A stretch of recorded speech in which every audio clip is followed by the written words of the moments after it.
Assalamualaikum warahmatullahi wabarakatuh. Alhamdulillahirabbil alamin. Wassalatu wassalamu ala rasulina Muhammad wa ala alihi wa sahbihi ajma'in wa man tabi'ahum bi ihsanin ila yaumiddin, amma ba'd. Mat kilau pergi sarapan di belah botol. Kalau ingin barakah dalam kehidupan, pagi-pagi jangan membuta. Selamat datang ke Tanya Ustaz, biar tahu jangan keliru. Bersama dengan saya Da'i Hakim, mohon izin untuk mengendalikan program Tanya Ustaz pada pagi ini. Sedang penonton yang dirahmati Allah sekalian, pada pagi ini seperti biasa kita nak bicarakan tentang satu topik, iaitu berkaitan pengajian hadis amal berterusan bersama dengan guru kita, iaitu seperti yang telah diwawarkan Al-Fadhil Ustaz Said Muhammad Nur Hisham Tuan Padang. Assalamualaikum Ustaz, apa khabar? Waalaikumsalam warahmatullahi wabarakatuh. Alhamdulillah, khabar baik. Alhamdulillah. Alhamdulillah, macam Ustaz pada pagi ni Ustaz Jangan bersilap Ustaz Terima kasih kepada guru kita yang sudi bersama dengan kita pada pagi ini. Dan kepada anda keluarga besar Tanyalah Ustaz, macam biasa yang ada sebarang kekeliruan untuk bertanya, boleh sahaja buat panggilan ke 1800 881677 atau boleh juga ke Facebook kami Tanyalah Ustaz TV3, dan pastikan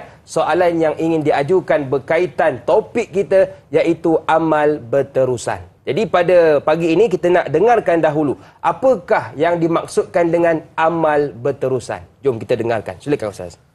Bismillahirrahmanirrahim. Assalamualaikum warahmatullahi taala wabarakatuh. Waalaikumsalam. Alhamdulillah wassalatu wassalamu ala Rasulillah wa ala alihi wa sahbihi wa man walah. Terima kasih pada sahabat saya Da'i Hakim. Sama-sama Ustaz. Kepada para penonton, ibu ayah, ahli keluarga Tanyalah Ustaz, kru-kru yang datang awal-awal bersiap. Moga-moga semua kita diberkati oleh Allah Subhanahu Wa Taala. Amin. Yang menonton diberkati, kita ni yang berkongsi sedikit ilmu, moga Allah berkati. Yang di sebalik tabir pun moga-moga Allah berkati. Yang tolong share kat live Facebook pun moga-moga diberkati. Amin. Menyebarkan majlis ilmu, insya-Allah. Okey, tajuk kita berkenaan dengan amalan berterusan. Cuma ada juga orang PM dekat mesej ni, kenapa Ustaz balik dari Mekah, saya balik haji, Alhamdulillah. Orang pakai serban, Ustaz pakai. Kita bulan Ogos sekarang ni, bulan kemerdekaan. Kita mengingati pejuang-pejuang kita yang berjuang, istiqamah mereka, sehingga kita mengecapi kemerdekaan. Okey, kita pada Tanyalah Ustaz kali ini, kita dalam perbincangan hadis. Iaitulah kita baca hadis yang ke-21 daripada kitab hadis 40 Imam An-Nawawi. Siapa yang ada kitab hadis 40 boleh buka kat rumah masing-masing. Kitab hadis 40 Imam Nawawi tu, acik boleh buka hadis nombor 21 berkenaan dengan amalan yang berterusan, ataupun bahasa agama kita sebut istiqamah. Okey, jadi kita baca dulu. An Abi Amr wa qila Abi Amrah Sufyan ibn Abdullah radhiyallahu anhu qala qultu ya Rasulullah qul li fil Islam qawlan la as'alu anhu ahadan ghairak qala qul amantu billah thumma istaqim. Maksudnya daripada Abi Amr ataupun Abi Amrah Sufyan bin Abdullah radhiyallahu anhu, katanya, aku bertanya Rasulullah sallallahu alaihi wasallam.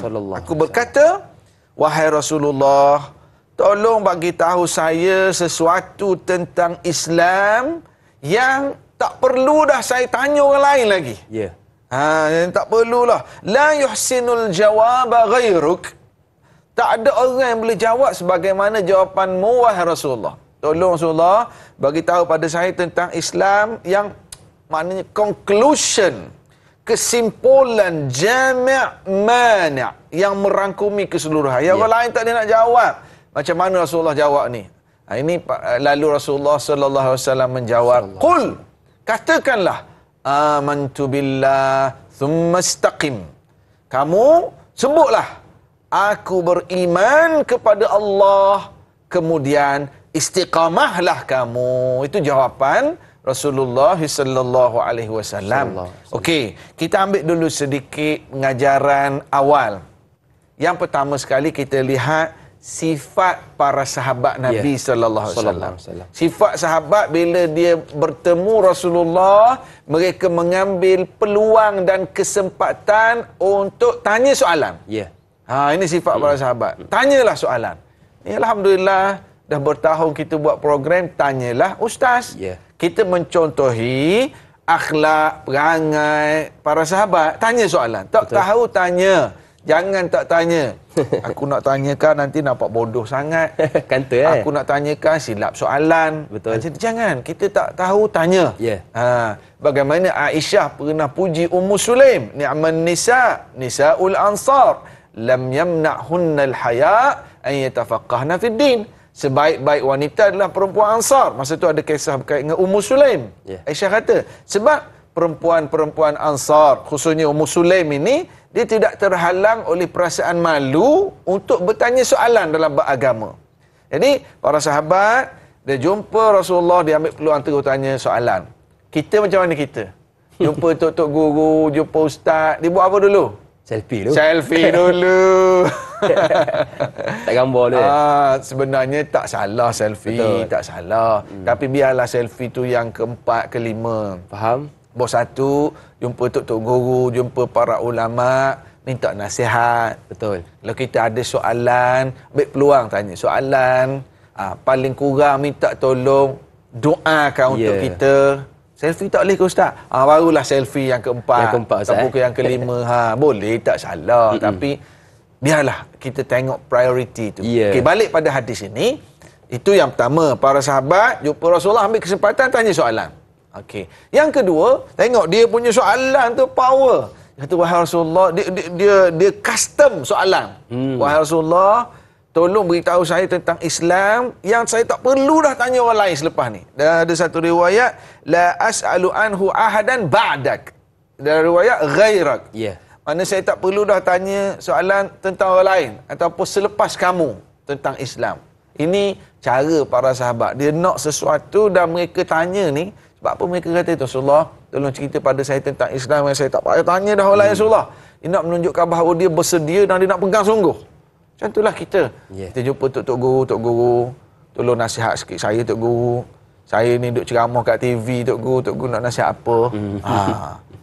Betul. Tok guru, saya ni nak ceramah juga tapi saya nak mula bisnes. Boleh tok guru nasihat sikit saya? Yang saya rasa nasihat tu saya nak pegang sungguh ni. Maknanya cara kita tanya soalan dengan penuh sopan, dengan custom soalan berkait dengan diri kita. Betul. Ini sifat Sufyan bin Abdullah ini, Abu Amru.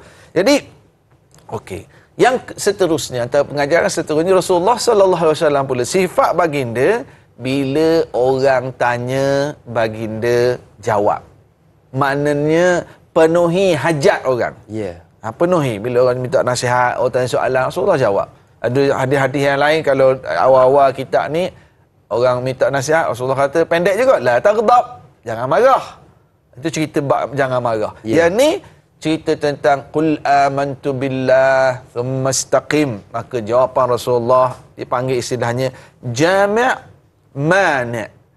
Apa orang panggil short ataupun orang panggil pendek, sweet. Short and sweet. Short and sweet. Jawapan Rasulullah tu pendek, lengkap, merangkumi keseluruhan. Bolehlah short and sweet. Okey, baik Ustaz. Jadi kalau nak tanya tak ada masalah Ustaz Boleh. Silakan tanya, pastikan memberi manfaat. Mampu jawab kita jawab. Tak mampu jawab kita kata wallahu alam. Baik Ustaz. Okey, kita ada soalan yang pertama pagi ini dari sahabat kita Ramlah Yahya. Assalamualaikum Ustaz dan dai. Waalaikumsalam. Saya mohon penjelasan dari Ustaz. Amal maksudnya bentuk kebajikan yang kita laksanakan yang mendatangkan pahala. Selain dari menunaikan kewajipan kita terhadap Allah Subhanahu Wa Taala, kita juga perlu melakukan kebaikan sesama manusia dan semua makhluk yang lain. Adakah amal berterusan yang dibincangkan ini merangkumi semua yang wajib dan sunat untuk kita lakukan sepanjang hidup kita di dunia ini. Terima kasih Ustaz dan Da'i. Terima kasih juga kepada Ramla Yahaya atas soalan. Bagaimana Ustaz terkait dengan wajib dan sunat? Ya, yang pertama sekali, kalau yang bertanya tadi, dia kata amal maksudnya bentuk kebajikan kita laksanakan. Amal maksudnya perbuatan sebenarnya. Bila sebut kata amal, maksudnya perbuatan. Bila perbuatan dia ada dua jenis. Ada amal saleh, ada amal taleh maksiat. Jadi amal saleh lah yang mendatangkan pahala. Ni di awal soalan dia tadi kan. Bila sebut amal, spesifiknya amal saleh, itulah yang mendatangkan pahala. Kemudian pembahagian yang kedua, wajib dan sunat. Wajib dan sunat. Apa dia kata, adakah amal berterusan yang dibincangkan ini merangkumi yang wajib yang sunat? Iyalah. Amal soleh itu terbagi pada dua. Ada amal soleh yang wajib. Betul. Ada amal soleh yang sunat. Cumanya, untuk tajuk kita amal berterusan. Asas perbincangan kita, hadis tadi yang Nabi jawab pada sahabat, amantu billah fastaqim, thumma istaqim. Kamu beriman pada Allah dan kamu istiqamah. Sebenarnya ini dua amal. Amantu billah, amalul qalbi. Amal hati. Thumma istaqim, hadha a'malul jawarih. Ini adalah amal-amal anggota. Iman tidak akan sempurna, tak akan wujud istiqamah, tak akan wujud amal melainkan iman. Betul. Sebab itu, untuk memahami perbincangan kita dan menjawab persoalan Puan Ramlah yang tanya tadi, saya nak sebut takrif istiqamah. Rasulullah sebut, qul amantu billah, kamu hendaklah beriman. Kemudian istiqamah. Bila sebut beriman, amantu billah, beriman pada Allah, ini merangkumi semua rukun iman. Merangkumi semua. Bukan kita kata, oh dalam hadis ni kata amantu billah, iman pada Allah saja. Pada Rasul tak payahlah. Quran tak ada. Ia merangkumi semua. Tuntutan iman. Dan ia merangkumi juga bukti iman tadi, iaitulah dengan amal saleh. Apa maksud istiqamah pula? Saya ambil dalam kitab Jami'ul Ulum wal Hikam, syarah di 40 ini oleh Ibn Rajab Al-Hambali. Dibawa di sini takrif istiqamah yang disebut oleh Sayyidina Abu Bakar As-Siddiq. Fa aslul istiqamah istiqamatul qalbi ala tauhid. Abu Bakar kata asal basic istiqamah ialah istiqamahnya hati. Istiqamahnya hati. Wa bi annahum lam yaltafitu ila ghairihi. فمتى استقام القلب على معرفة الله وعلى خشيته وإجلاله ومهابته ومحبته وإرادته ورجائه ودعائه والتوكل عليه والإعراض عما سواه استقامت الجوارح كلها على طاعته فإن القلب هو ملك الأعضاء وهي جنوده فإذا استقام الملك استقامت جنوده ورعاياه. Ini disebut kata Sayyidina Abu Bakar, asal istiqamah, tetap dengan ketaatan dan iman ini asalnya di hati. Apabila hati ini dipenuhi dengan sifat istiqamah, dengan mengenal Allah, takut pada Allah, rasa haibat pada Allah, rasa sayang pada Allah, doa pada Allah, mengharap keredaan Allah, bertawakal kepada Allah dan berpaling daripada selain Allah, maka di situ hasilnya apa dia? Fastaqim. Setelah hati tadi cantik semua, maka segala amalannya dia akan istiqamah. Thumma istaqim, dia akan istiqamah. Lalu saya nak disebut di sini bahawa hati seumpama raja dan anggota. Ini rakyat. Bila hati istiqamah, raja istiqamah, rakyatnya apa akan turut istiqamah sebagaimana hati tadi. Itu ta'rif istiqamah. Baik, terima kasih Ustaz atas ta'rif istiqamah. Dan sekarang Ustaz, kita nak berehat seketika, boleh ke? Boleh. Baik, jangan ke mana-mana, teruskan bersama dengan kami pastinya dalam Tanyalah Ustaz, biar tahu, jangan keliru.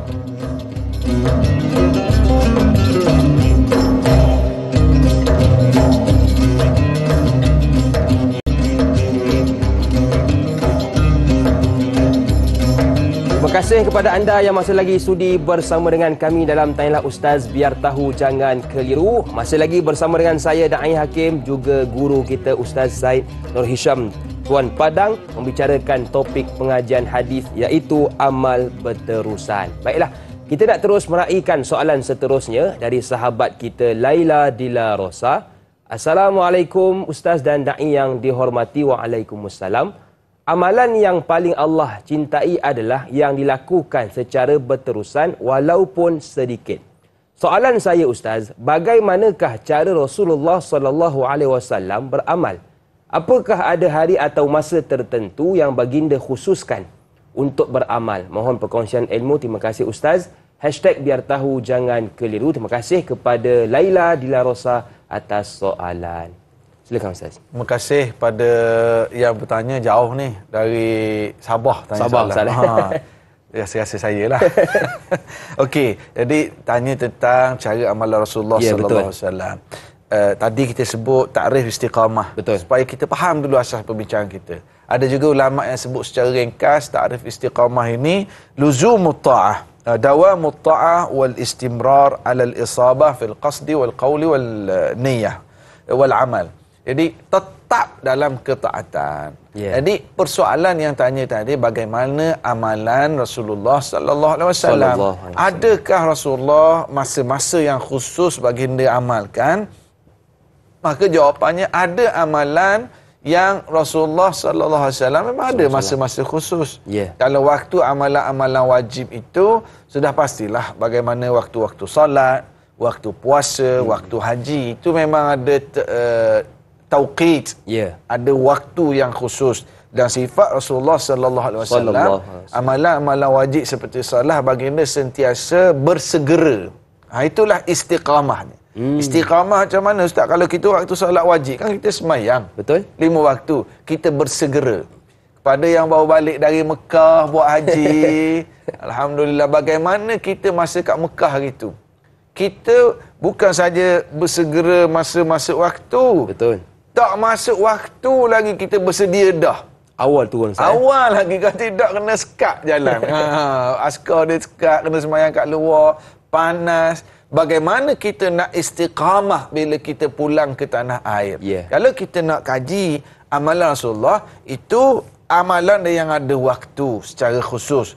Adapun amalan-amalan yang sunat, juga baginda ada waktu-waktunya yang baginda amalkan. Cuma di awal persoalan Puan Laila Dila Rosa tadi, dia kata macam mana hadis yang menyebut amal sedikit tapi berterusan. Ya, itu memang Rasulullah sallallahu alaihi wasallam sebut kepada kita sebagai ummah, sebaik-baik amalan biarlah walaupun sedikit tapi berterusan.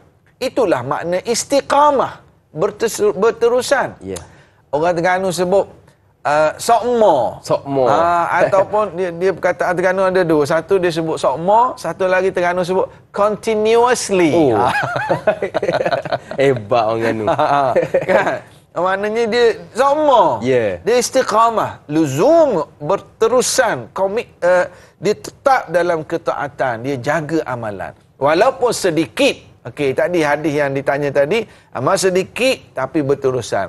Adapun Rasulullah sallallahu alaihi wasallam, baginda amalannya banyak dan berterusan. Sehingga Aisyah lihat Rasulullah qiyamul lail sehingga bengkak kaki-kakinya. Bengkak kaki. Kita bengkak juga, go out. Maksudnya Aisyah tanya, wahai Rasulullah, bukankah Rasulullah telah diampunkan segala dosa? Kan confirm dah masuk syurga. Tetapi baginda istiqamah, banyak dan istiqamah. Allahu Akbar. Kita untuk ummah, Rasulullah kata sebaik-baiknya beristiqamah walaupun sedikit. Tak apalah. Kalau banyak lagi baik. Betul. Baik, Allah, jadi kalau boleh banyak berterusan, tapi kalau tak dapat pun sedikit berterusan. Yang rugi dah sedikit, jarang-jarang pula Ustaz ya. Baik, kita ada seorang pemanggil di talian. Assalamualaikum, siapa di sana? Waalaikumsalam warahmatullahi wabarakatuh. Assalamualaikum Ustaz Da'i. Waalaikumsalam.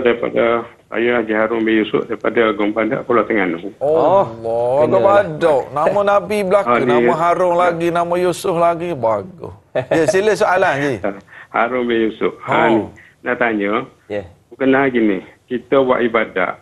Inilah dia kata, kita buat ibadat juga. Lepas tu, buat jahat juga. Macam mana tu Ustaz? Lepas tu dia kata, kalau kita nak buat ibadat, kita buat lah. Kalau nak buat jahat juga. Lepas tu dia kata, orang tanya pasal apa macam tu. Dia kata, minyak air tak capur ya tu. Macam mana tu Ustaz? Okey, baik. Terima kasih kepada Tuan Haji Harun Yusof ya dari Terengganu. Ni soalan ni saya faham sikit Ustaz. Kod dang dia nak buat. Meta baik, meta buruk. Jadi guano. Silakan. Kelantan kau Terengganu.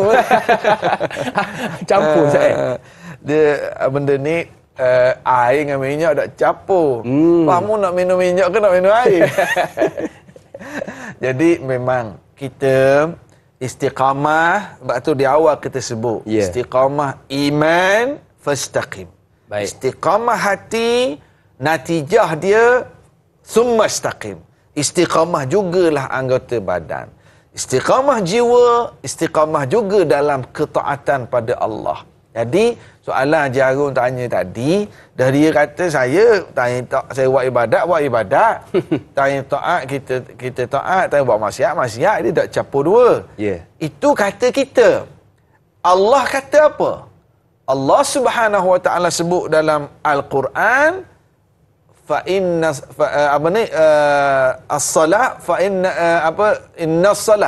salata tanha 'anil fahsya'i wal munkar. Sesungguhnya solat kamu itu mencegah kamu daripada buat keji dan mungkar. Okey. Ustaz, macam mana dah dia semayang, buat juga dosa maksiat, maknanya solat dia itu tak luluh lagi. Tak lepas lagi. Solat dia tidak berkualiti. Sebab kalau betul-betul dia kata saya buat ibadat, automatically solat yang berkualiti, solat yang benar, solat yang Allah terima akan menyebabkan dia ni tak buat perkara maksiat. Lepas tu Ustaz, saya semayang maksiat buat juga. Kalau kita saya tak payah semayang lah Ustaz. Bukan. Kita kena baiki solat kita. Kita kena tengok makan minum kita halal haram. Kita tengok waktu solat, khusyuk kita dalam solat, kefahaman kita dalam solat. Bila betul-betul solat kita ni berkualiti, dia akan automatik kita tak nak buat maksiat. Betul. Macam mana dia kata tak campur air dengan minyak, tu reka dia je. Allah sebut, orang yang berpuasa, la'allakum tattaqun. Bagi orang yang betul-betul puasa, jaga nafsu dia, jaga mulut dia, bukan saja tidak makan yang haram, tak cakap yang haram juga. Mata, telinga dia. Bila puasa dia berkualiti, dia automatik tak akan buat maksiat. Dia pergi buat haji. Tarbiyah Allah. Kesabaran dia, segala ujian masa musim haji ni, nak dapat visa, nak dapat tiket, nak dapat kemah, nak dapat bas jam lagi, beratur kat tandas lambat, masuk orang ketuk pintu pula kat luar. Sabar dia, ini didikan daripada ibadah haji. Haji yang mabrur akan menyebabkan orang yang amalkannya, bila dia balik ke tanah air, dia ada perubahan jiwa, kesan pada diri dia. Jadi kalau yang tanya tadi, saya buat maksiat, ibadat. Mana ibadat dia tak beri kesan. Ibadat dia tak kualiti. Dia kena baiki lagi ibadah dia. Itu logik kita, air tak campur dengan minyak. Tapi kita pilihlah air. Takkan kita nak minum dua-dua. Kita pilihlah air. Itu adalah orang yang menggunakan akal. Dia guna akal saja untuk menghalalkan. Kononnya dia ni nak buat dosa dan buat maksiat. Wallahu alam. Baik, jadi tugasan kita ialah untuk kita tingkatkan kuantiti dan juga kualiti ibadah kita. Saya suka dengan soalan dari Mar WKN. Assalamualaikum Ustaz dan Da'i Hakim. Waalaikumsalam. Kita sering dengar ungkapan amalan sedikit tapi berterusan. Soalan saya, apakah jenis-jenis amalan yang pahalanya berterusan tapi berat untuk melaksanakan? Terima kasih. #biar tahu jangan keliru. Terima kasih kepada Mar atas soalan. Bagus Kak Mar ni. Dari Seremban ke mana ni? Orang Negeri Sembilan bagus. Orang Nogori. Bila disebut, biasa orang nak tanya yang ringan. Yang ringan pahala berterusan. Betul. Yang Kak Mar tanya ni, nak yang berat dan berterusan. Banyaklah. Nak yang berat. Apa benda yang berat? Boleh qiyamul lail tiap-tiap malam. Subhanallah. Qiyamul lail tiap-tiap malam, Semayang 8 rakaat, 2-2-2, semayang tasbih, semayang tahajud tiap-tiap malam. Berat nak buat. Tapi sebenarnya berat bagi orang yang berat. Ada orang, ia jadi suatu keringanan. Bahkan kalau dia tinggal, dia rasa tinggal itu berat. Ya. Untuk mula je berat. Apalagi amalan yang berat, pahalanya berterusan. Keluarlah duit 2-3 juta buat masjid sebiji. Berat tu nak keluar duit. Tapi pahalanya berpanjangan. Kan? Dia ada tanah, dia wakafkan untuk ma'had tahfiz. Sebab soalannya pelik sikit ni. Berat berpanjangan. Biasa kita nak ringan berpanjangan. Betul. Jadi kita jawablah yang berat dan berpanjangan. Kalau mampu pergi berada di medan memperjuangkan agama Allah, berada di medan jihad, fastaqim. Hendaklah kamu istiqamah pertahankan Islam. Walaupun orang fitnah, walaupun orang sabotaj, walaupun orang tekan, berat. Betul. Tapi pahala perjuangan itu berpanjangan. Ya. Sebagaimana susahnya, beratnya Rasulullah sallallahu alaihi wasallam dan Sayyidina Abu Bakar As-Siddiq tinggal kampung halaman di Mekah, berhijrah ke Madinah. Berat tu tinggal kampung. Betul. Membesar 53 tahun. Rasulullah di Mekah, tinggal negeri Mekah. Pergi ke Madinah untuk menegakkan negara Islam di bumi Madinah. Besar, tapi pahalanya berpanjangan. Ketika Islam berkuasa, Islam terlaksana, walaupun kesusahan, pengorbanan berat tadi, pahalanya berpanjangan.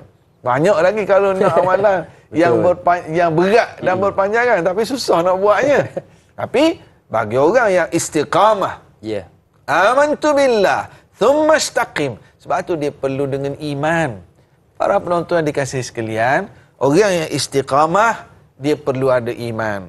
Betul. Untuk iman, dia perlu faham agama. Dia perlu kenal Allah. Dia perlu pelajari janji-janji Allah Subhanahu Wa Taala. Syurga, neraka, larangan, perintah. Ini semua tuntutan-tuntutan iman. Dan dia tidak akan dapat melainkan dengan fa'lam annahu la ilaha illallah. Dia kena belajar.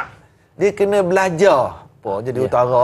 Dia kena belajar dengan ilmu akan menguatkan iman dia. Dia businessman, dia orang makan gaji, dia orang pencen, dia orang bercucuk tanam. Dia perlu belajar panduan-panduan agama yang berkait dengan bidang dia. Mana riba, mana rasuah, mana zakat, orang bisnes.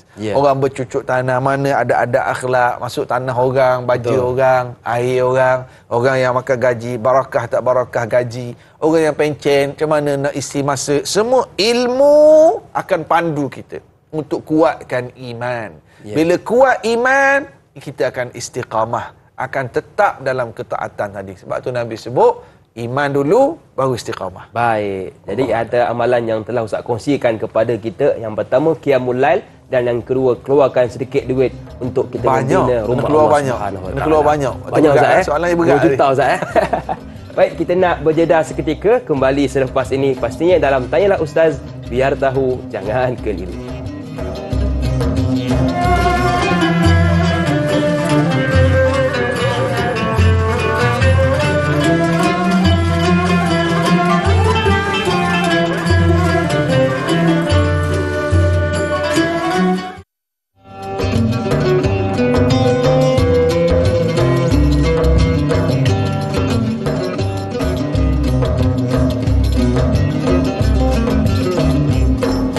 Apa tanda orang bijak, nafasnya terhenti, amalannya terus meninggi. Apa tanda orang untung, amalannya sedikit, pahalanya membukit. Bersua kembali dalam Tanyalah Ustaz, biar tahu jangan keliru.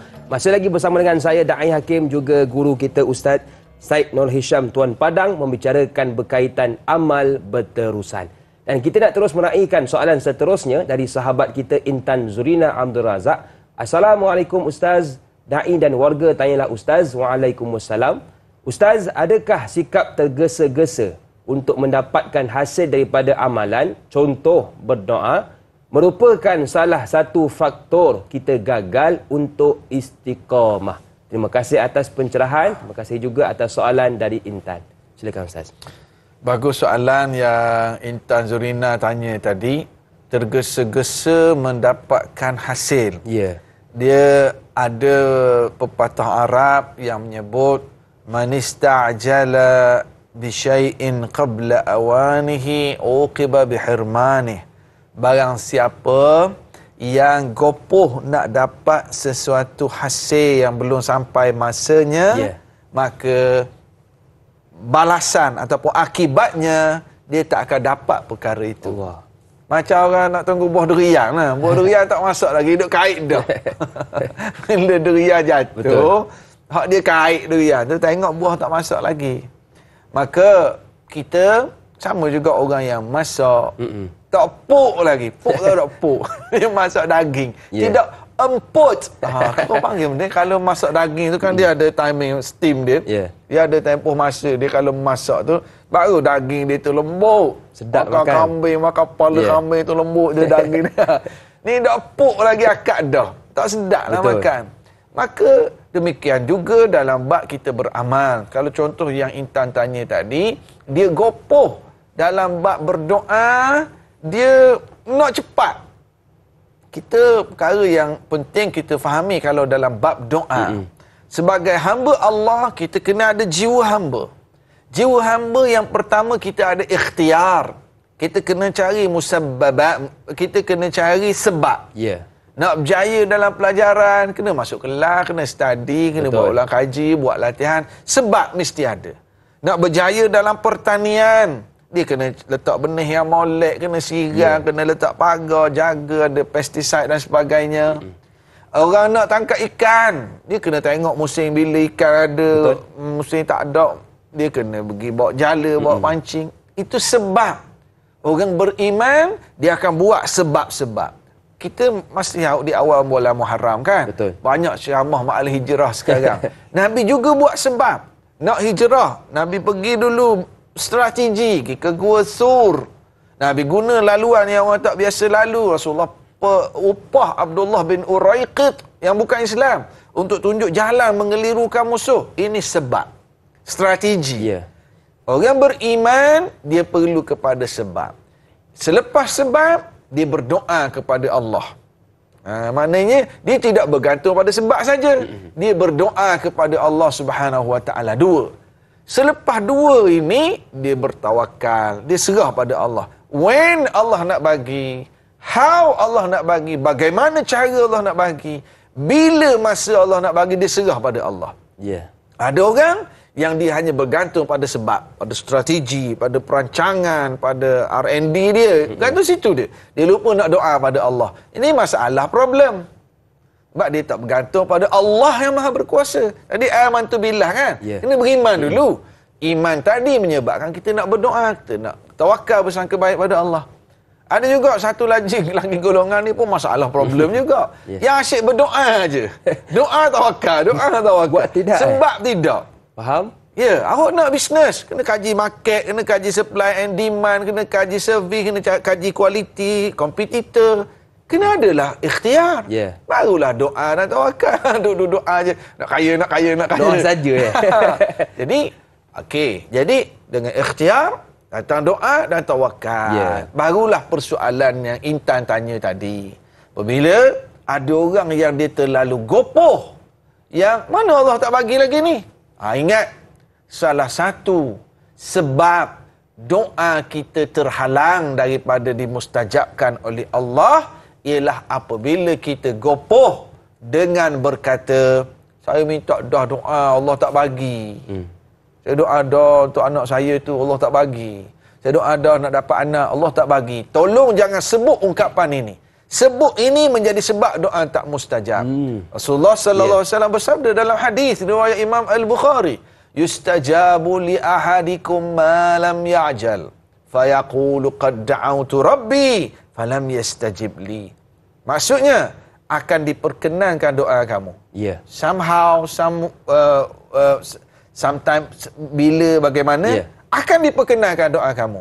Selagi mana kamu tidak gopoh dan berkata qad da'awtu rabbi falam yastajib li. Aku minta doa, Allah tak bagi. Maknanya Nabi kata akan diperkenankan doa kamu. Bila bagaimana, selagi mana kamu tidak berkata, aku dah doa Allah tak bagi. Bermakna kalau dah berkata, itu bermakna doa kamu tidak akan diperkenankan. Jangan kita bersungguh dengan Allah. Bila kita dah ikhtiar, bila kita dah berdoa, bila kita tawakal, tawakal itu dia ada unsur sangka baik kita pada Allah. Ya. Saya yakin Allah pasti akan bagi. Betul. Allah pasti. Saya bukanlah nak kata baik sangat, tapi betulan kan kita masih panas-panas lagi. Alhamdulillah, ibu ayah, para penonton yang dikasihi sekalian. Alhamdulillah, saya baru balik dari Mekah, baru buat haji 2 hari lepas baru balik. Alhamdulillah, Allah pemudahkan, tolong doalah moga-moga Allah terima amalan kami ni. Tahun 2018 dulu saya pergi haji, saya bawa mak mertua saya. 2018. Jadi masa 2018 tu doa minta dengan Allah, lepas ni nak bawa anak mak mertua pula. Anak mak mertua. Masa doa, tapi nak bawa, dan kami punya target tahun 2020. Saya nak pergi dengan isteri. Aturan Allah berlaku Covid. Betul. Jadi tak buat haji. Alhamdulillah Allah izinkan tahun ni 2022. Jadi kita doa, kita ikhtiar, kita simpan duit, kita rancang, kita belajar ulang kaji buat haji. Kita nak pergi 2020. Tapi Allah izinkan pergi 2022. Alhamdulillah, ketika tak dapat pada 2020 pun, I'm sure insya-Allah Allah Taala akan perkenankan. Betul. Tapi bila, bagaimana cara, pergi dengan siapa, itu serah pada Allah. Betul. Kita usaha. Simpan duit, rancang ini. Alhamdulillah. Moga-moga yang baru balik haji pun Allah terima segala amalan kita semua. Amin. Allah iktiraf haji kita sebagai haji yang mabrur insya-Allah. Dan pada yang belum sampai, moga-moga Allah Ta'ala jemput juga para penonton kita di TV, di live Facebook untuk jadi tetamu Allah, sama ada buat umrah ataupun buat haji. Ya, tengok kat live Facebook tu, tulislah kat bawah kat komen tu amin. Betul kan? Moga-moga Allah perkenankan insya-Allah. Baik Ustaz, antara benda yang paling susah untuk kita dapatkan ialah istiqamah dalam amalan kita. Jadi bagaimana kita nak rasa syok, kita rasa seronok dalam ibadah, seperti mana yang diajukan soalan oleh sahabat kita Rosmah Hizan Abdullah. Assalamualaikum USN. Nama pendek Ustaz Dan Da'i Hakim. Waalaikumsalam. Bagaimana untuk menghadirkan rasa feel seronok dalam beramal dan kekal istiqamah melakukan kebaikan untuk meningkatkan keimanan kita? Mohon pencerahan Ustaz. Terima kasih Ustaz. #biar tahu jangan keliru. Terima kasih kepada Rosmah Hizan atas soalan. Silakan Ustaz. Sebenarnya soalan yang ditanya oleh Rosmah Hizan ini adalah kemuncak tajuk kita hari ini. How sekarang ni. Bagaimana nak istiqamah? Bagaimana nak rasa seronok untuk istiqamah? Allahu Akbar. Sudah pasti istiqamah ni Allah bagi kat kita lah. Betul. Tapi soalan bagaimana ni di aspek pada diri kita. Saya dah sebut tadi yang pertama, untuk istiqamah al-amal bil-ilmi. Mestilah kita beramal berdasarkan ilmu. Kita akan dapat istiqamah. Amal, nombor 1, amal berdasarkan ilmu. Bukan semangat atau ikut-ikutan. Kalau beramal berdasarkan semangat, ikut-ikutan, staminanya tak akan tahan lama. Betul. Semangat masuk Ramadan. Satu Ramadan dia terawih malam pertama tu penuh masjid. Subhanallah. Apa ke tempat ambil semayang tu mayat terawih malam pertama. Minggu kedua dah kurang dah. Suku akhir dah kurang, separuh akhir dah kurang. Sebab amal ikut semangat. Dia pergi ke Mekah. Sampai Mekah, tawah, lepas tawah, lepas tawah. Lepas 3 hari, syokok. tepi hotel, belakang hotel. Syokok tanya Pak Arab. Supply rokok senyap-senyap. Alhamdulillah. Jadi, sebab stamina dia tak tahan lama. Betul. Maka nombor 1, kita beramal berdasarkan ilmu. Kita tak nak berdasarkan semangat dan ikut-ikut orang semata-mata. Kita nak ilmu. Kita faham, saya amal ni nanti gini. Saya pun baca hadis, iza maridal abdu aw safar kutiba lahu ma kana ya'malu sahihan muqiman. Saya baca hadis ni, ilmu ni. Saya baca hadis ni, Nabi kata siapa yang sakit ataupun dia bermusafir, maka akan dicatat baginya pahala sebagaimana yang dia amal biasa masa dia tak musafir, masa dia sihat. Ini ilmu. Betul. Ilmu. Nabi kata orang istiqamah amal satu amalan, istiqamah bila sakit dapat juga pahala. Pencen sakit. Mana kan bila kita sakit, kita nak pergi masjid, nak pergi majlis ilmu, tak larat dah.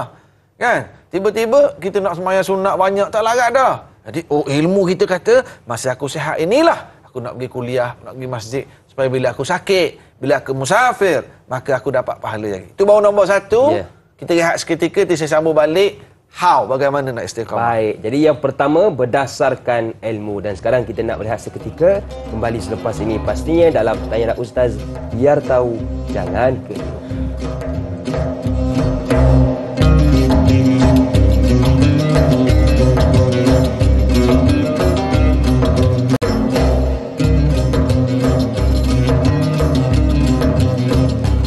Terima kasih kepada anda yang masih lagi sudi bersama dengan kami dalam Tanyalah Ustaz, biar tahu jangan keliru. Buat anda yang mungkin baru bersama dengan kami hari ini, kita membicarakan tentang amal berterusan bersama dengan guru kita Al-Fadhil Ustaz Said Nur Hisham Tuan Padang. Dan tadi kita berhenti membicarakan berkaitan apakah cara untuk kita rasa seronok dalam ibadah kita. Yang pertama, bak kata Ustaz tadi, berdasarkan ilmu Ustaz. Yang kedua Ustaz, silakan. Saya nak sebut sedikit lagi contoh. Nak seronok dan istiqamah amal saya dengan ilmu kan. Tadi kita sebut orang yang amal ketika sihat, bila dia sakit, musafir, pahala sama. Bagi contoh, ada orang dia diuji oleh Allah, dia jaga ayah dia yang sakit. Subhanallah. Dia jaga suaminya yang sakit, dia jaga isterinya yang sakit, dia jaga mak dia yang sakit. Macam mana dia nak istiqamah supaya tenang? Bila ada ilmu, dia akan istiqamah. Seronok. Apa ilmu Ustaz? Saya jaga suami saya sakit, saya jaga ayah saya sakit ni, saya jaga orang sakit, saya ziarah orang sakit. Nabi sebut 70,000 malaikat mendoakan untuknya. Rasulullah sebut bila duduk kat orang sakit ni, rahmat Allah turun. Jadi ilmu, dia baca hadis Nabi, dia baca ilmu ziarah orang sakit, tolong orang sakit, dapat pahala. Betul. Saya pergi haji baru ni, ada di kalangan jemaah haji yang dialisis. Saya tanya yang grup yang tukang bawa haji ni, tak susah ke buat orang dialisis? Dia kata, Tok Guru saya pesan, bila kita tolong orang susah, orang sakit, orang uzur, Allah Ta'ala rahmati kita, Allah tolong kita. Bukankah beramal dengan ilmu tu? Betul. Orang yang buat bisnes, dia untung juta-juta, pergi sedekah situ, sedekah sini, belanja situ, belanja orang sini, gembirakan staf dia sendiri. Tak apa Ustaz, saya kongsi rezeki, Allah berkati rezeki. Ilmu. Betul. Jadi, untuk istiqamah dan seronok beramal bersatu ilmu. Yang kedua, orang-orang di sekeliling. Bahasa moden dipanggil circle. Circle. Siapa circle kita? Kalau kita dikelilingi oleh sahabat-sahabat yang saleh, sahabat-sahabat yang istiqamah, kita berkawan dengan para guru, orang saleh, pembimbing-pembimbing, kita rapat, berwhatsapp, bermesej, kita akan ada faktor bantu kita untuk istiqamah. Jadi, nombor 2, carilah sahabat-sahabat yang saleh. Kadang-kadang kita tak pergi dengar kuliah kat masjid, dia WhatsApp tanya, mana tak nampak? Kita dah datang kuliah, lepas tu kita tidur pula dalam kuliah. Bang.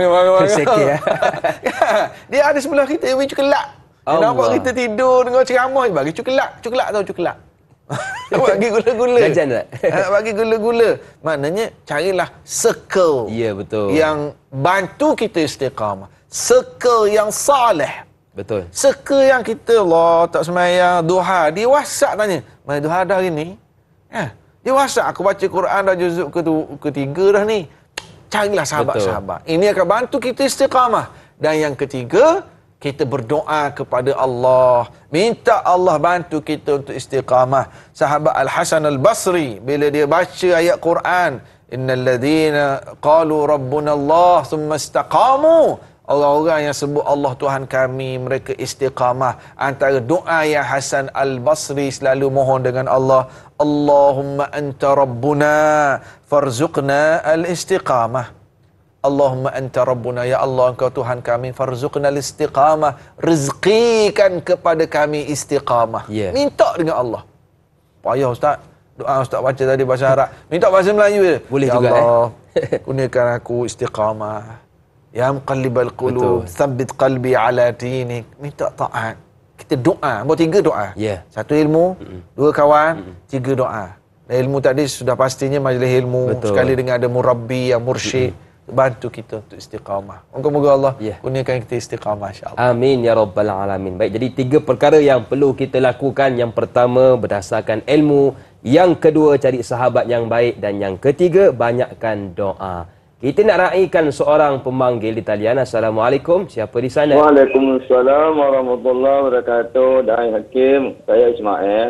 Pada soalan begini ni Ustaz. Adakah disebabkan hati menjadi hitam dan gelap antara penyebab dan punca seseorang itu sukar untuk istiqamah dalam amal berterusan? Ya Allah. Okey, pantun untuk dai. Jauh berjalan, luas pemandangan, berbagai ujian dan juga rintangan. Hidup kita sentiasa beriman, semoga beramal terus berterusan. Terima kasih. Assalamualaikum warahmatullahi wabarakatuh. Waalaikumsalam. Waalaikumsalam warahmatullahi wabarakatuh. Terima kasih kepada Tuan Haji Ismail atas soalan dan juga pantun yang telah diungkapkan Ustaz. Silakan Ustaz. Betulkah hati hitam ni Ustaz punca susah nak istiqamah? Ya, okey. 2-3 kucing berlari. Dengan jawapan saya beri. Saya jadi Ustaz boleh. Allahu Akbar. Terima kasih pada Tuan Haji Ismail yang bertanya soalan. Adakah dia kata hati gelap, betul. hati hitam, punca jadi tak istiqamah? Jawapannya betul sangat. Cuma yang penting sebab apa hati jadi hitam tadi? Inilah yang ilmu tadi bagi tahu kita bahawa Rasulullah sallallahu alaihi wasallam menyatakan pada kita apabila seseorang melakukan dosa dan maksiat, nescaya ada nuktatun sauda, ada titik hitam di hatinya. Ran ataupun karat. Karat di hati manusia.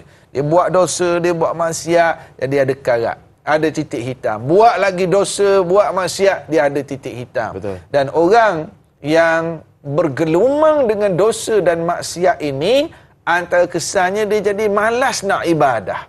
Jadi malas nak berdoa, lesu, nak solat pun dia tak semangat mana. Dan inilah yang akan menghalang istiqamah. Yang akan mengganggu seseorang daripada melakukan istiqamah. Jadi nak buat macam mana Ustaz? Maka perlulah dia bertaubat kepada Allah Subhanahu Wa Taala dengan syarat-syarat taubat. Syarat taubat, dia terus berhenti buat dosa itu. Betul. Dan dia rasa menyesal dan dia berazam, aku tak nak buat dah dosa ni. Istighfar, minta ampun dengan Allah, minta Allah bantu dia untuk tidak ulang dosa tadi. Dan sekiranya dosa ini berkait dengan manusia, berkait dengan hak orang, dia fitnah orang, dia kena declare balik tak betul ni. Kena minta maaf balik dengan orang yang dia fitnah. Sekiranya dia ambil duit orang, dia tipu duit partner dia tipu duit customer dia kena pulangkan balik. Dia paksa orang minta rasuah, dia ada jawatan minta rasuah, boleh payment awak nak release 500k ni, bagi saya duit raya 20,000. Orang bagi baru dia release duit orang 480. Dia beri balik 20,000 duit orang tadi. Nak bersihkan hati, dia perlu taubat. Ya, betul. Kalau dosa berkait dengan manusia, dia kena selesaikan. Tipu harta pusaka dik beradik sendiri, beri balik tanah tu, beri balik duit itu. Belanja dah Ustaz, bayar sebagai hutang kita pada dia. Minta ampun, minta maaf. Ini yang akan membersihkan hati. Dan apabila seseorang bersih hatinya, dia rasa ringan untuk buat ibadah pada betul. Allah. Di antara tanda taubat seseorang diterima oleh Allah, dia akan rasa ringan untuk buat ibadah. Dia akan rasa kuat untuk terus istiqamah, luzumut ta'ah, sentiasa berada dalam ketaatan kepada Allah Subhanahu Wa Taala. Sebab itulah apabila kita mengkaji sejarah para sahabat alaihimus salatu wassalam, bagi contoh Ikrimah bin Abu Jahal, 13 tahun memusuhi Islam di Mekah. 8 tahun masa perang Badar, perang Uhud, perang Ahzab, Hudaibiyah. Ikrimah memusuhi Islam pada tahun ke-8 Hijrah. Mana 8 campur 13 jadi 21 tahun. Itu kan tak? 13 pun 8. 21 tahun memusuhi Islam. Bila dia peluk Islam, aslama wa hasuna islamuh. Dia memeluk Islam, baik Islam. Sayyidina Umar Al-Khattab asalnya bawa pedang nak pergi penggal leher Muhammad. Bila dia memeluk Islam, dia bertaubat sungguh-sungguh. Demikian juga ramai lagi para sahabat. Khalid Al-Walid, dia bersihkan hati dia, menyebabkan mereka ni jadi istiqamah. Mereka jadi pejuang Islam. Mereka mempertahankan Rasulullah sallallahu alaihi wasallam. Fastaqim, dan mereka terus istiqamah Sehingga akhirnya mereka gugur syahid ketika mempertahankan Islam yang dulunya mereka musuhi Islam. Jadi bila hati dah bersih daripada dosa, dia akan kuat untuk istiqamah, insya-Allah. Baik. Sampai hari ini kita risau sangat tentang muka kita yang gelap, takut tak putih. Perlu juga kita gursakan hati kita yang tidak gelap ataupun tidak diterangkan oleh Allah Subhanahu wa taala. Saya suka dengan soalan dari Zuhara ni, menarik untuk kita bincangkan. Assalamualaikum Ustaz dan Da'i. Waalaikumsalam. Adakah amalan zikir orang dulu-dulu yang meletakkan syarat kena diamalkan selama 40 hari barulah berkesan dan berterusan amalan itu? Mohon pencerahan Ustaz. #biar tahu jangan keliru. Terima kasih kepada Zuhara atas soalan. Bagus soalan Zuhara ni. Amalan zikir 40 hari. Ya. Saya wallahu alam, saya tak tahu tentang amalan zikir 40 hari. Kalau 40 hari ini sebenarnya ada hadis Rasulullah sallallahu alaihi wasallam yang diriwayatkan oleh Al-Imam Tirmizi. Imam Tirmizi ada riwayat yang berkait dengan 40 hari ni tapi bukan zikir. Ya. Ia berkait dengan solat dan tidak terlepas takbiratul ihram bersama imam selama 40 hari. Ada riwayat Imam Tirmizi, saya baca hadis dia. Qala Rasulullah sallallahu alaihi wasallam, man shalla lillahi 40 yawman fi jama'atin yudriku at-takbiratal ula kutibat lahu bara'atani. Bara'atun minan nar wa bara'atun minan nifaq. Rawahu Tirmizi wa hassanahu Al-Albani. Jadi dalam hadis riwayat Imam Tirmizi dan disyarahkan dalam Tuhfatul Ahwazi oleh Syekh Mubarak Furi rahmatullah alaih, ada hadis yang berkait dengan 40 hari. Rasulullah sallallahu alaihi wasallam sebut, man shalla lillahi 40 yawman, barang siapa yang salat kerana Allah dengan penuh ikhlas fi jama'atin yudriku takbiratal ula, yang dia salat 40 hari tadi berjamaah dan tidak terlepas takbiratul ihram, takbir yang pertama, maknanya dia dapat komplit berjamaah selama 40 hari. Dalam hadisnya menyebut kutibat lahu bara'atan, dicatat baginya dia mendapat 2 bara'ah, pelepasan. Dia terselamat dari 2 perkara. Bara'atun minan nar wa bara'atun minan nifaq. Terselamat daripada azab neraka dan terselamat daripada sifat munafik. 40 hari Ustaz Ini ada sebut. Oh Ustaz, kalau gitu saya jaga betul-betul 40 hari. Takbiratul ihram untuk imam. Lepas 40 hari saya nak lara balik, okey, sebab akan selamat dari neraka.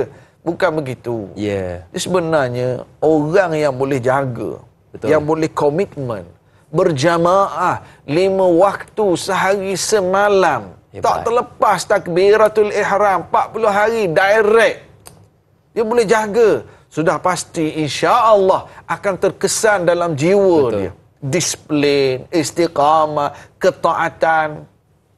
Ustaz, dan kalau saya buat lepas tu, awak buat dulu. Baru cakap kan. Baru buat cerita. dulu Ustaz, kalau saya boleh nanti kalau saya buat gini Ustaz, lepas tu nanti kalau saya buat dulu. Cuba buat dulu. Betul. 40 hari tak terlepas takbiratul ihram, salat berjamaah, maka tercatat dia terselamat daripada azab neraka dan juga terselamat daripada sifat munafik. Moga-moga Allah Ta'ala beri kekuatan pada kita insya-Allah, istiqamah untuk amal. Baik, jadi jom kita amalkan 40 hari solat takbir bersama dengan Tuan Imam. Mudah-mudahan Allah jaga kita. Baiklah, Tanya Ustaz di TV3 akan berakhir di sini, tetapi macam biasa, teruskan bersama dengan kami untuk siaran tambahan 30 minit di TV9 selepas ini. Jumpa selepas ini pastinya dalam Tanyalah Ustaz, biar tahu jangan keliru.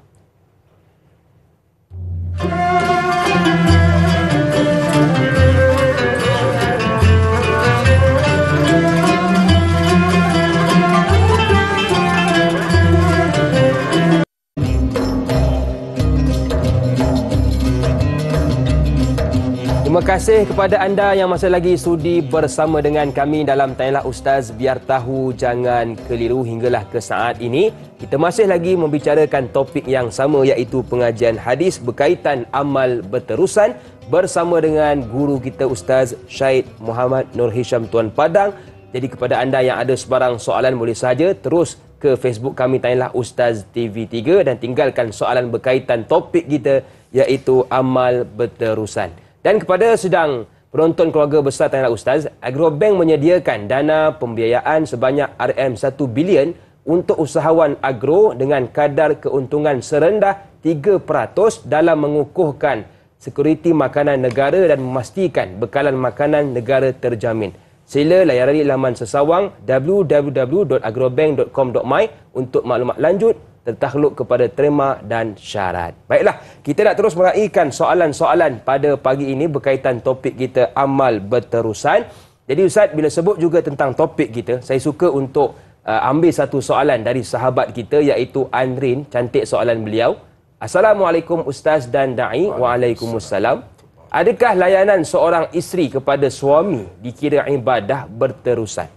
Yang kedua, bagaimana ibadat seorang isteri jika sentiasa berasa tidak puas hati dengan suami? Semoga mendapat penjelasan dari Ustaz. Terima kasih Ustaz dan Na'i. Terima kasih juga kepada Andrin atas soalan. Ini wakil isteri Ustaz. Okey. Silakan. Hakim dah kahwin dah? Alhamdulillah Ustaz. Ada berapa isteri? Satu. Alhamdulillah. Seluruh. Jadi soalan Anrin tanya tadi, layanan seorang isteri pada suami dikira ibadah berterusan ke tidak? Balik pada kaedah tadi, ilmu. Betul. Jadi, iyalah betul dah lah. Tanyalah ustaz lah. Waktu dia tanya. Jadi dengan ilmu kita faham. Ada orang perempuan, ada waktu dia uzur, tak boleh semayang, tak boleh baca Quran, tak boleh masuk masjid, tak boleh puasa, tapi pahalanya tetap berjalan. Antara ibadah yang hebat dilakukan oleh si wanita itu ialah dia berkhidmat pada suaminya. Dia berkhidmat pada suaminya, dia melayan suaminya, dia mengembirakan suaminya. Itu adalah ibadah. Sebab tu orang perempuan salatahu, dia jaga salatnya, jaga puasanya, dia jaga auratnya, dia jaga maruahnya, dia taat pada suaminya, dia boleh masuk syurga. Very simple sebenarnya. Betul. Alah ustaz, senanglah cakap simple. Ustaz tak tahu kesenangan suami saya ustaz. Ya. Dia faham bahawa Rasulullah sallallahu alaihi wasallam menyebut seorang perempuan sampai peringkat kalau dia duduk di dapur, suami dia panggil ada hajat, dia mesti pergi dekat hajat suaminya itu. Jadi ini adalah ibadah yang hebat bagi orang perempuan. Ini maknanya kita katakan bahawa sebagai tanggungjawab orang perempuan, tanggungjawab seorang isteri, dan ia dinilai sebagai ibadah di sisi Allah. Ustaz, saya masak sedap Ustaz. Dia makan tambah 3 pinggang. Nasi 3 periuk lauk dia makan. Tapi tak pernah dia hargai saya Ustaz. Tak pernah dia puji saya. Saya kemas bilik, tukar lansir, tukar cadar, dia buat letak kepala terus sampai Korea, sampai Jepun, tidur terus. Tak puji langsung. Nampak bilik kita ni macam luas sikit, macam ceria. Pujilah sikit, tak puji langsung Ustaz. Okey, yang pertama, seorang perempuan yang beramal, dia buat tadi berdasarkan ilmu, dia faham aku buat kerana Allah. Laki aku tak puji pun aku dapat pahala dah di sisi Allah. Itu seronok dia. Alah ustaz, senanglah cakap gitu, seorang lelaki. Tapi bagi seorang lelaki, contohilah Rasulullah, hargai isteri. Hargai letih seorang isteri. Fahami isteri. Takkan minta sokmo waktu isteri letih pun. Bagi peluang untuk isteri rehat. Kita bantu isteri kita untuk istiqamah. Para suami dengar ayat ni. Para isteri rakam kejap. Tunjuk. Bang, dengar ustaz cakap ni. Kepada para suami, bantulah isteri kita untuk istiqamah. Dengan memahami mungkin letih dia, memahami apa yang kita nak minta itu, dia boleh buat atau tidak. Jangan kita duk cakap, ini hak abang tau. Bila kita asyik tekan hak. Jadi, kadang-kadang tadi timbul soalan yang kedua, bagaimana pula seorang isteri yang asyik tak puas hati je pada suami dia. Sabar kak, Sabar. Sabar di atas kerenah suami, itu juga kita dapat pahala. Ada seorang isteri yang suaminya jahat, tapi isteri ini disebut dalam Quran menjadi ahli syurga. Siapa dia? Asiyah. Walaupun tidak sebut namanya. وامرأة فرعون وضرب الله مثلا للذين آمنوا امرأة فرعون إذ قالت رب ابن لي عندك بيتا في الجنة ونجني من فرعون وعمله ونجني من القوم الظالمين. امرأة فرعون, isteri Fir'aun, suaminya sejahat-jahat manusia, tapi dia jadi ahli syurga. Allah bina baginya istana, sebuah rumah dalam syurga. Suami dia jahat. Ada pula yang cakap, Ustaz, suami saya, Ustaz, lagi jahat dari Fir'aun. Lagi teruk Allahu Akbar. Di situlah hebatnya orang perempuan. Tapi bila dia ada ilmu. Betul. Ilmu, dia faham. Dosa suami pikul. Ya aku buat tanggungjawab aku. Ilmu tadi menyebabkan dia boleh istiqamah. Dia boleh buat pahala. Walaupun dia dalam keadaan period. Walaupun dia diuji dengan suami yang perangai tak berapa baik. Maka betulkan dia dengan Allah. Itulah istiqamatul qalbi tadi. Yang sebut tak puas hati dengan suami kan? Tanya diri kita, apa yang aku tak puas hati dengan suamiku? Ustaz, saya tak puas hati dengan suami saya. Dia ni Ustaz, dia kentuk bau mall. Sebuah rumah bau kentuk dia, Ustaz. Pengsan, Ustaz. Kucing pun pengsan. Saya tak puas hati, Ustaz. Suami saya bau ketiak dia, Ustaz. Saya tak puas hati. Cuba kita lihat, kita tak puas hati itu perkara fizikal. Asapun saya tak puas hati suami saya, Ustaz. Saya kejut dia semayang subuh tak semayang. Jadi, punya aku tak puas hati suami aku atas dasar agama. Moga-moga tak puas hati kita itu pun kita dapat pahala. Tapi jangan duduk cerita kat orang. Tulis dalam Facebook dia keber. Tahu tak keber? Dia mengkeberkan aib suami. Mengkeber. Keber ni maksud spread. Dia duduk tulis dalam Facebook tentang aib suami. Jangan. Ni kita buat dosa. Tapi ketika kita tak puas hati dengan suami, kerana suami ni selalu buat dosa pada Allah, itu tak puas hati itu kita dapat pahala. Maknanya marah kerana Allah. Tapi jangan disebarkan aib dia. Kita cuba tegur dia, kita cuba baiki dia, cuba nasihat dia. Tak boleh nasihat, Ustaz. Saya nasihat dia, jerekah kat saya pula, dia tengking saya. Doakan untuk dia. Kan? Jadi kita tengok, aku tak puas hati tadi kerana Allah kah ataupun kerana malas aku? Aku tak puas hati tadi kerana dengki aku. Kita nilai diri kita sendiri. Moga-moga kalau tak puas hati kerana Allah, dapat pahala, insyaAllah. Jadi antara amalan yang bagus sebab kata Ustaz ialah kita kena berterusan dan juga istiqamah. Baiklah, kita nak berehat seketika. Jangan ke mana-mana, teruskan bersama dengan kami pastinya dalam Tanyalah Ustaz, biar tahu, jangan keliru.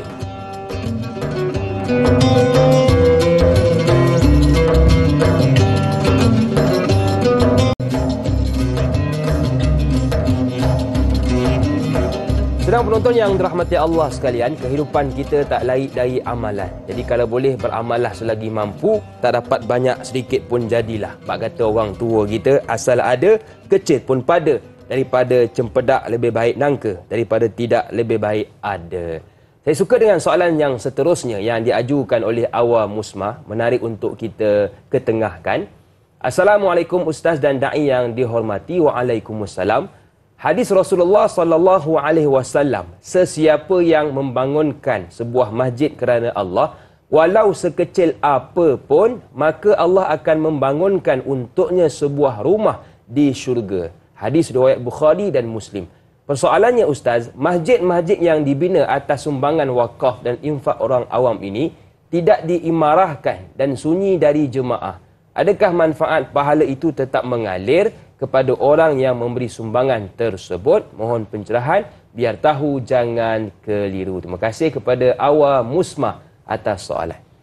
Bagaimana Ustaz? Silakan. Alhamdulillah, hadis yang dibaca tadi berkenaan dengan fadilat man bana lillahi masjidan banallahu lahu baitan fil jannah, atau kama qala Rasulullah sallallahu alaihi wasallam. Siapa yang bina masjid, ataupun yang satu hadis yang lain lagi, walau seperti sarang burung, makna kecil, makna sumbangannya sedikit, maka ganjarannya Allah Ta'ala bina baginya sebuah rumah dalam syurga. Allahumma ja'alna minhum.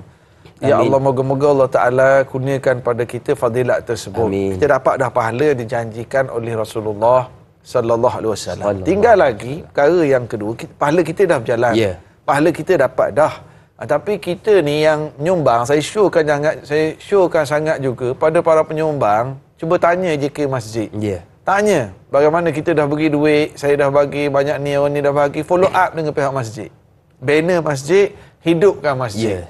Masjid dibuat bukan untuk cantik-cantik semata-mata. Keluar duit untuk decoration. Bajet tu sehingga over budget. Rupanya untuk perhiasan. Lalu masjid tadi tidak diimarahkan. Pahala dapat dah. Cuma kita yang menyumbangnya cuba follow up. Cuba tanya jawatankuasa itu. Kenapa tidak ada majlis ilmu? Kenapa tidak dihidupkan? Hidupnya sebuah masjid sebenarnya ialah dengan majlis ilmu. Solat berjamaah. Bila ada banyak majlis ilmu, automatically solat berjamaahnya akan hidup. Automatically duit sumbangan akan bertambah lagi.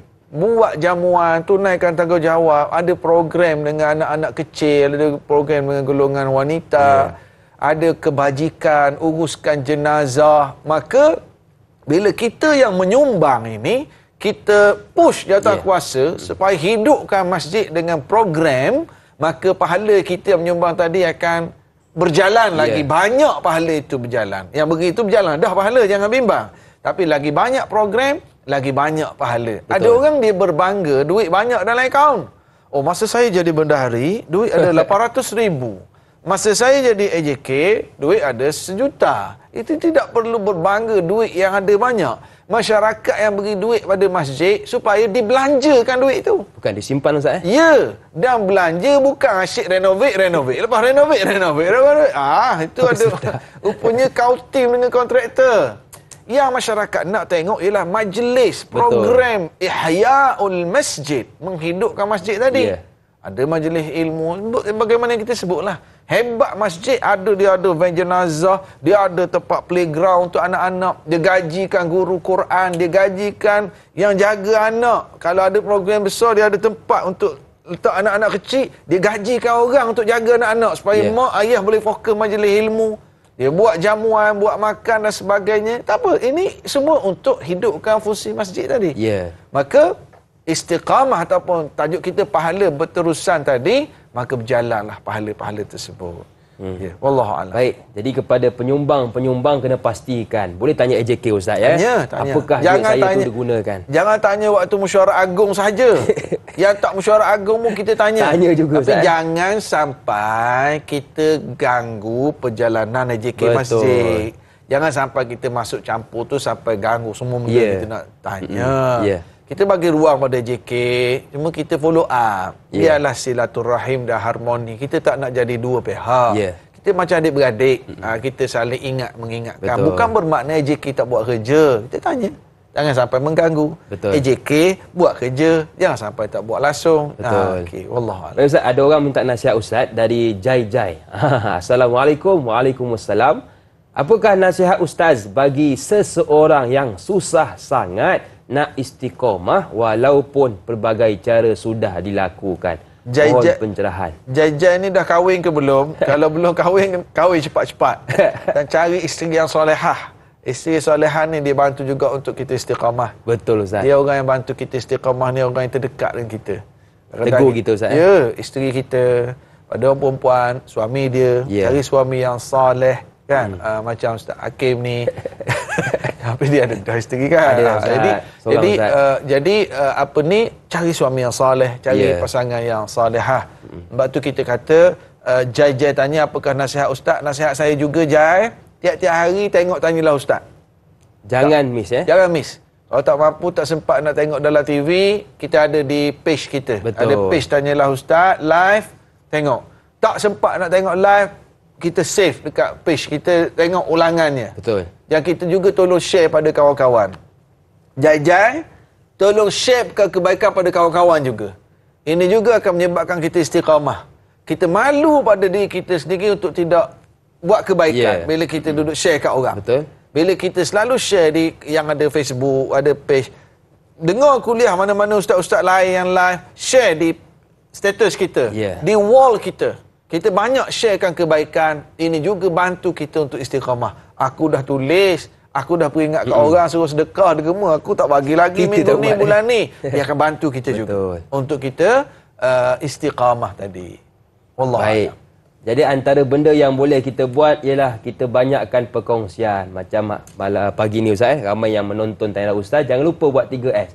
Suka, like, siapa, komen dan juga share. Iaitu 4,000 kita berkongsi. orang dah share. Alhamdulillah. Kita target berapa ribu Ustaz? 5, 6.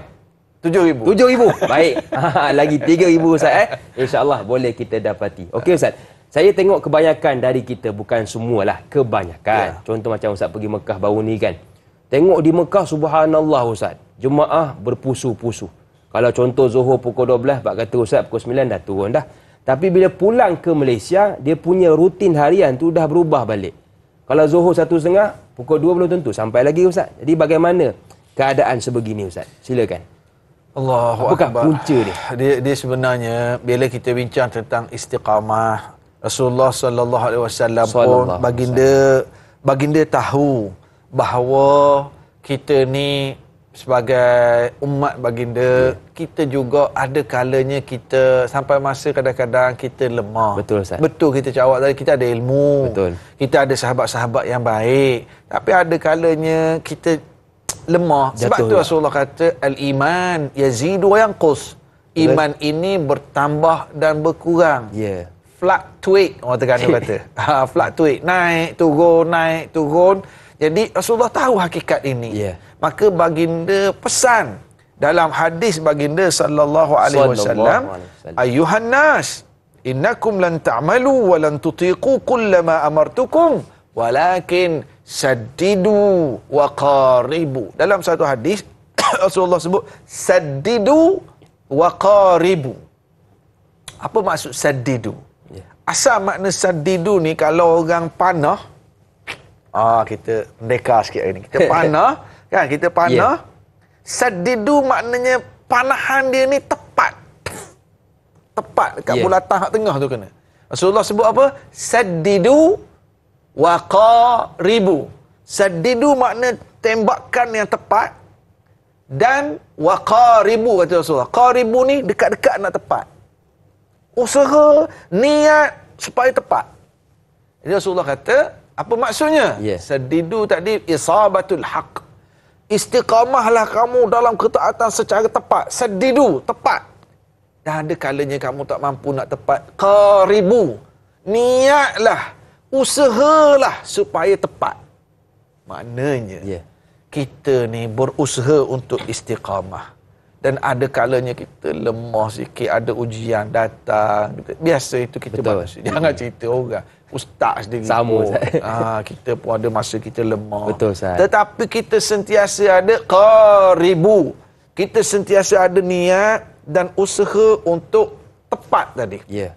Orang yang mukmin haqqal iman, orang yang mukmin yang imannya sentiasa kuat bertambah, mereka ni boleh tetap dalam keadaan saddidu tadi, tepat tadi. Tetap istiqamah. Tapi ketika kita lemah, qaribu, kita berusahalah, kita berniatlah untuk usahakan supaya tepat tadi. Baik, jadi perlu kepada usaha dan niat yang betul supaya amalan yang kita buat istiqamah. Saya suka dengan soalan Aisyah Echa sebagai motivasi kita bersama. Apakah kelebihan istiqamah ini? Seperti yang diajukan, Assalamualaikum Ustaz dan Da'i. Waalaikumsalam. Pertanyaan saya, apakah kelebihan Ustaz mereka yang amalnya sedikit tapi istiqamah dalam amalannya berbanding dengan mereka yang banyak amalnya tapi tidak istiqamah? Mohon pencerahan Ustaz, biar tahu jangan keliru. Terima kasih. Terima kasih juga kepada Aisyah Echa. Comel nama tu Ustaz. Comel Echa. Echa baru tengok ni. Tadi kita dah sebut dah Aisyah. Di awal tadi. Di awal perbincangan kita. Bahawa amalan yang sedikit tapi berterusan. Continuously. Istiqamah. Ini lebih banyak daripada. Ini lebih baik daripada yang banyak seketul. Lepas tu tak buat dah. Betul. Semangat dia nak sedekah dengar ceramah Ustaz Bak. Sedekah pam dia bagi 1,000. Sedekah. Transfer. Lepas tu dia nyesal. Habis BT aku. Dia tak bagi-bagi dah. Setahun tak bagi derma. Jadi, lebih baik dia bagi sikit. Tapi istiqamah. Dia bagi setiap pagi. Dia pergi masjid, dia letak RM2 dalam tabung, istiqamah. Maka bila bagi setiap pagi tu dia mendapat doa malaikat setiap pagi. Allahumma a'ti munfiqan khalafa. Setiap pagi ada malaikat yang mendoakan, ya Allah berilah ganti rezeki kepada orang yang sedekah. Subhanallah. Walaupun dia bagi RM2, dia dapat doa malaikat. Sedikit tapi istiqamah. Betul. Bangun qiyamul semayang tahajud 8 rakaat. 20 rakaat, 11 rakaat. Lepas tu tak buat dah. Tahun depan pula buat. Jadi lebih baik dia buat sedikit. Duha, dia tak mampu nak buat banyak. Tak apa, buat 2 rakaat setiap hari, 2. Tapi istiqamah. Sebab itulah doa kita sebut tadi, Hasan al-Basri berdoa kepada Allah, Allahumma anta rabbi farzuqnal istiqamah. Ya Allah, engkau Tuhanku, rezekikan kepadaku istiqamah. Moga-moga paling penting para penonton yang sedang menonton sekarang, Allah kurniakan istiqamah pada kita setiap pagi dalam majlis ilmu ni. Dan tanyalah Ustaz, memang ada. Alhamdulillah Hakim, saya ucap tahniah. Saya doakan kepada yang istiqamah setiap pagi dalam majlis ilmu, dalam tanyalah Ustaz ini, moga-moga diberkati oleh Allah. Moga-moga diberi kekuatan untuk beramal dengan ilmu yang kita belajar setiap pagi ni. InsyaAllah. Tak mampu tengok di rumah, tengok dalam di telefon, di Facebook, insyaAllah. Baik Ustaz, kita pun sudah berada di penghujung rancangan Tanyalah Ustaz. Mungkin ada sedikit kesimpulan ringkas untuk topik kita pada pagi ini Ustaz. Silakan. Simpulannya, kita tidak ada kekuatan melainkan kita harap kekuatan dari Allah Subhanahu Wa Taala. Betul Ustaz. Ada yang sedang diuji dengan sakit, ada yang sedang diuji dengan hutang, ada yang diuji dengan pelbagai bentuk ujian masing-masing. Teruslah kita istiqamah bersangka baik dengan Allah. Kita minta pertolongan Allah Subhanahu Wa Taala. Dalam masa yang sama juga kita buat sebab-sebab kita kata tadi. Kalau dalam belajar, kita masuk kelas, kita untuk periksa, kita buat latihan. Kalau dalam bisnes, dia kaji perkara nature berkait dengan bisnes, market, supply and demand. Kalau kerja, dia kaji tentang pekerjaan dia, macam mana nak dapat keberkatan. Kalau dalam rumah tangga, dia kaji macam mana apa kekurangan, kelemahan diri dia untuk dia baiki. Buat sebab-sebab tadi, kemudian dia berdoa pada Allah dan dia bersangka baik kepada Allah bahawa setiap apa yang berlaku pasti ada hikmah di sebaliknya, insya-Allah. Bismillahirrahmanirrahim. Alhamdulillahirabbil alamin. Wassalatu wassalamu ala asyrafil anbiya'i wal mursalin wa ala alihi wa sahbihi ajma'in. Allahumma inna nas'aluka al-huda was-sadad. Allahumma hdina wasaddidna. Ya Allah, kami harapkan petunjuk darimu ya Allah. Dan kurniakanlah istiqamah kepada kami dalam segala amalan kami ya Allah. Ya muqallibal qulub, tsabbit qulubana ala dinika wa ala ta'atik. Ya Allah, Engkau maha berkuasa membolak-balikkan hati-hati manusia, ya Allah. Tetapkanlah hati kami dalam keadaan taat kepadamu, ya Allah. Kurniakanlah kepada kami sahabat-sahabat yang akan membantu kami untuk sentiasa taat kepadamu, ya Allah. Kurniakanlah kepada kami sahabat-sahabat yang akan menegur dan menasihati kami ketika kami terlalai, ya Allah. Dan kurniakanlah kepada kami hati yang sentiasa bersedia menerima teguran dan nasihat, ya Allah. Tetapkanlah kami dalam ketaatan kepadamu, ya Allah. Istiqamahkanlah kami bersama para guru, para ulama yang saleh, yang berjuang istiqamah dalam agamamu, ya Allah. Sehingga ke syurgamu di hari akhirat nanti. Rabbana atina fid dunya hasanah wa fil akhirati hasanatan wa qina adzaban nar. Wa sallallahu ala sayyidina Muhammad wa ala alihi wa sahbihi ajma'in. Walhamdulillahi rabbil alamin. Amin ya rabbal alamin. Terima kasih kepada guru kita Ustaz yang sudi bersama dengan kita pada pagi ini, dan kepada anda keluarga besar Tanyalah Ustaz, teruskan menonton Tanyalah Ustaz pada esok pagi bersama dengan sahabat saya Da'i Luqman dan juga guru kita Prof Madya Dr. Muhammad Suki Osman di bawah topik fiqh aurat lelaki, macam biasa 6.30 pagi hinggalah 8.30 pagi. Terima kasih sekali lagi kepada seluruh keluarga besar Tanyalah Ustaz, dari utara atas sokongan, dari selatan meminjamkan pendengaran, dari barat memberi perhatian, dari timur menjadikan tontonan. Saya Da'i Hakim mengundur diri. Senyum nampak gigi, ada rezeki, jumpa lagi. Assalamualaikum warahmatullahi wabarakatuh.